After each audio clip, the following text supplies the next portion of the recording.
Hi everyone. Today we'll discuss the world's most cunning people in this video. Do you know someone cunning? I'm sure a cunning person knows you. That person who tries to trick others always ends up worse off, right? Join me. The last one is Brazilian and makes the list. Charles Ponzi in 1920 promised to double his friend's money in 90 days. Initially, he succeeded, and news spread quickly. He was an Italian living in the United States, but worked in Italy because the dollar was stronger than the lira then. He said he bought postal reply coupons in Italy and redeemed them in the United States. He used the investment from those who joined the business to pay those who left. There came a point when he was already circulating about 27,000 coupons, but to pay for those 27,000 coupons, it would have taken 160 million coupons in circulation. At a certain point, he already owed $20 million to everyone who invested with him and believed in him. He was arrested and held in Alcatraz, then one of the world's strictest maximum security prisons. And after he got out of there, believe it or not, he moved here to Brazil, more specifically to Rio de Janeiro. After that, here in Brazil, he lived in very humble conditions. He died at 66 in a charity hospital in Rio de Janeiro, nearly penniless. In 1925, Viktor Lustig read a newspaper article about the high maintenance costs of the tower. And that's how he had a brilliant idea. He pretended to be a French government official, and he announced that France was interested in selling the Eiffel Tower as scrap. He then invited businessmen from the metal industry to a meeting. This secret meeting involved him forging documents to pose as having full authority over the Eiffel Tower. He offered it to businessmen for millions, and one believed him. Andre Poisson paid him millions right there in that meeting with a suitcase full of money. After realizing it was a scam, he was too humiliated to report Viktor to the police, giving Viktor a sense of impunity. Do you think he stopped there? He created a box in the United States, claiming it could make money and advertised that it could produce any type of money. But it took some time to produce. Each bill took a day. So, several people wanted to buy his invention and paid millions for it. But in reality, the box he made himself was rigged to release only 2 bills. And those bills, guys, he didn't create them, he put them inside, he planted them. Usually they were $10 or $5 bills, and after 2 days, the machine would simply stop working. He was arrested by the FBI in 1930 for counterfeiting and died in prison.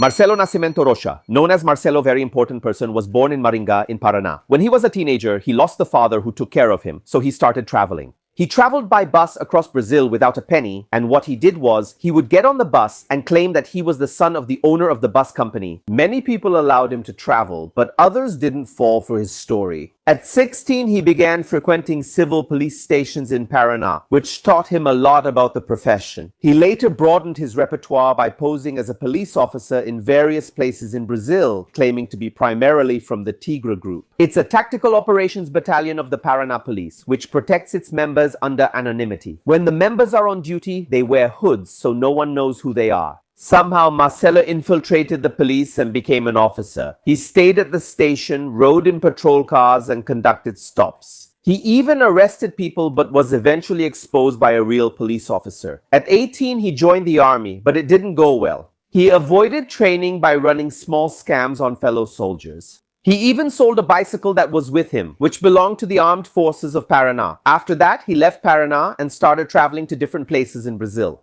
He posed as a reporter, a disc jockey, and a member of Engenheiros do Havaí. Just before the 1994 World Cup, he posed as a scout for Carlos Alberto Pereira's coaching staff. He got perks like lodging, food, and transportation. He did get caught eventually, but almost nothing happened to him. After a while, he started living near the Curitiba Aero Club. He lived in that area until local drug dealers began to recruit his services. He smuggled drugs and goods across the Brazil-Paraguay border. He spent several years in that role, and in 2001, he committed the scam that made him famous across Brazil. He was in Recife at a super fancy carnival party, a very important person box, and the party was full of celebrities. He began claiming to be Enrique Constantino, a director at Gol Linhas Aéreas. Initially, the other celebrities at the party ignored him. But once he made up the story, everyone wanted to talk to him. He then reveals his new identity to the host, Amaury Jr. Even Amaury Jr. interviewed him live. Obviously, that was bound to go wrong. He befriended several celebrities, invited many to Rio de Janeiro, rented a jet from Recife, and went to the airport with them. When he arrived, the federal police noticed and detained him. After learning what he'd done, they arrested him. He began serving his sentence at Bangu prison in Rio de Janeiro. Later, a riot drew media attention. A riot broke out in the prison led by Juliano, who became the leader of the rebellious inmates.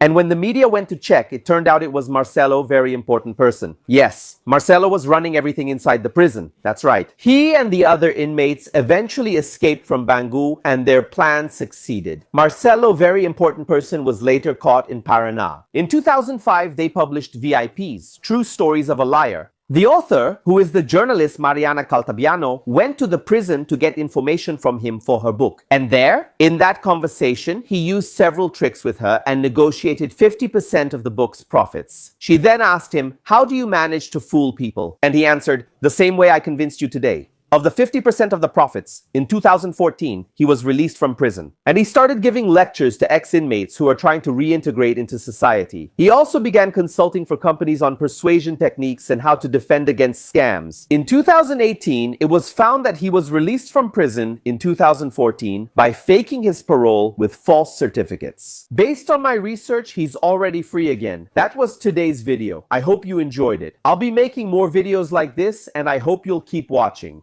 Give it a like if you enjoyed it, and if you haven't subscribed to the channel yet, go ahead and subscribe and turn on the notification bell so you can stay updated. Whenever I post a new video, I discuss crimes, horror, mysteries, curiosities, and more online. My social media links are below. I hope you enjoyed it. See you next video. I'm out.